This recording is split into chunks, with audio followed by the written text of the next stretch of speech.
여러분, 미중 충돌 점점 격화되는 분위기죠. 지금 미국의 국무부 부장관하고요, 중국의 외교부 부부장이 텐진에서 회담을 했습니다. 근데 그 회담 내용이 뭐라고 이야기해야 되나요? 어마무시합니다. 어마무시해요. 중국이 주로 이야기를 했는데 셰펑 중국 외교부 부부장입니다. 미국은 중국을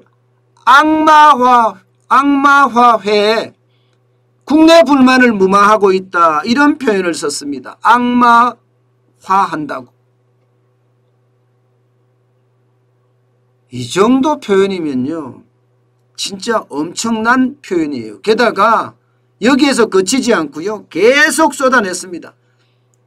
중미 관계는 교차 상태에 빠졌으며 심각한 어려움에 처했는데 이것은 근본적으로 미국의 일부 인사가 중국을 가상의 적으로 삼았기 때문이다, 이렇게까지 이야기했어요.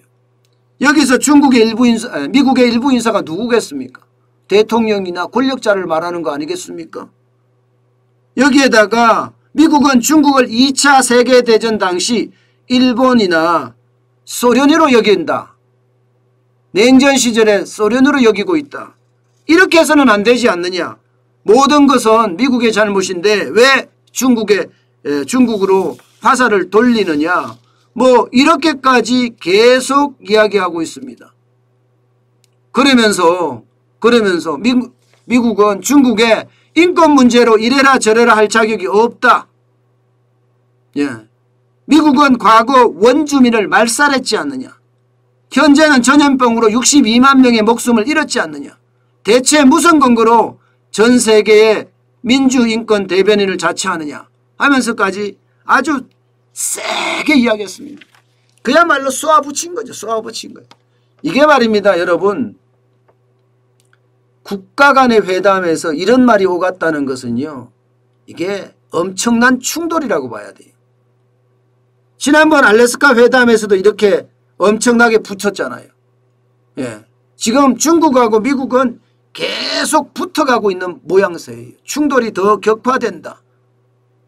그래서 제2의 무역전쟁도 불사한다, 나올 수밖에 없겠다, 이런 전망이 가능해집니다.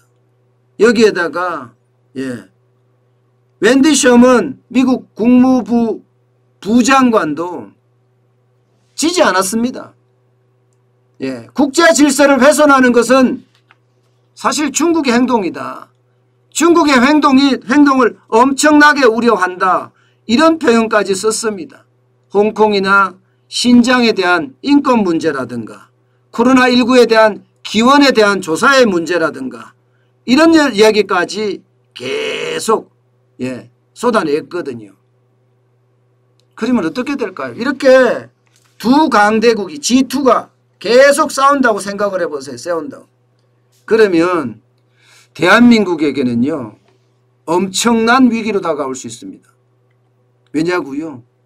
여러분, 이 지표를 한번 보세요. 이 지표를 보면 대한민국이 올해 상반기에 홍콩을 비롯한 중국에 대한 수출 비중이 30.9%예요. 30.9%. 엄청나지요?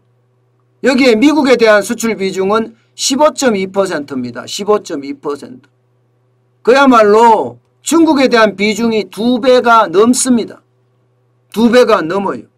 그런데 미국하고 중국하고 이렇게 충돌해서 싸우게 되면 이게 어느 편인가를 들어야 될 거 아니에요. 계속 중립에 가만히 있다 그럼 양쪽으로부터 두드려 맞거든요. 그렇지 않으려면 어느 편을 들어야 되는데 어느 편을 들든지 수출에는 타격을 받을 수밖에 없습니다. 어느 편을 들든지.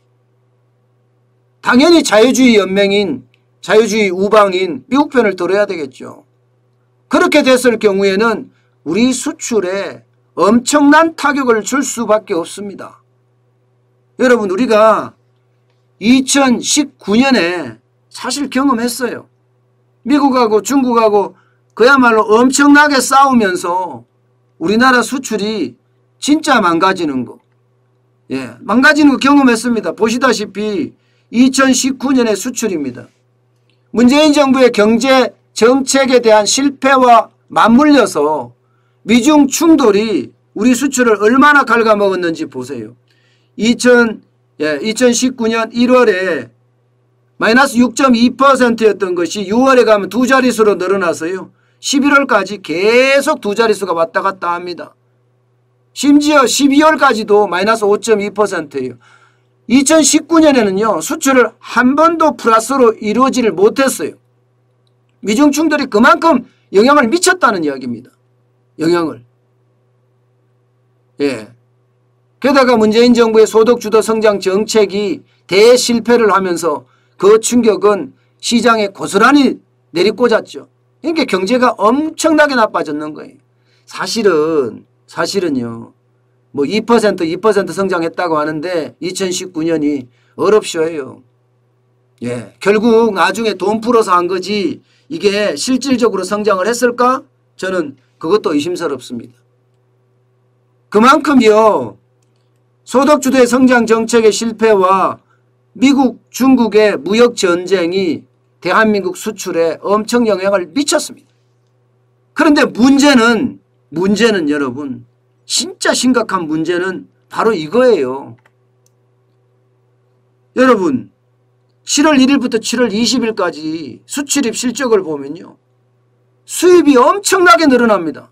42.1%가 늘어나고요. 수출은 늘어났어요. 32.8%가 늘어났지만 수입이 늘어나는 것에 비하면 뚝 떨어집니다. 그러면 여러분 이거 비교 한번 해보세요. 이 두 개를 비교하면 무역수지가 어떻게 될까요? 무역수지가 적자가 나고 있습니다. 단순하게 보더라도 39억 달러입니다. 39억 달러의 적자가 7월 1일부터 7월 20일까지 나타난 거예요. 여기다가 미국과 중국의 무역전쟁이 격화돼서 심화되면 어떻게 되겠습니까? 난리 납니다. 우리는 2019년보다도 더 어려운 그런 형국을 맞을 수가 있습니다. 무역 적자라는 수출이 좀 줄어들더라도 계속 흑자 기조는 유지해 왔거든요. 그런데 지금 7월에는 흑자 기조를 유지를 못할 것 같아요. 단순하게 봐서는요. 7월 20일까지 가더라도 39억 달러의 어떤 흑자를 회복하기는 쉽지 않다. 저는 이렇게 봅니다. 그만큼 말입니다. 우리 경제의 충격파는 점점 커질 수밖에 없다. 이런 얘기입니다.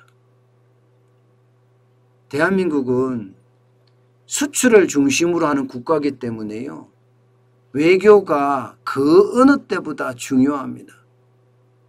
그냥 단순하게 미국 중국 싸운다. 강 건너 불구경하듯이 하다가는요.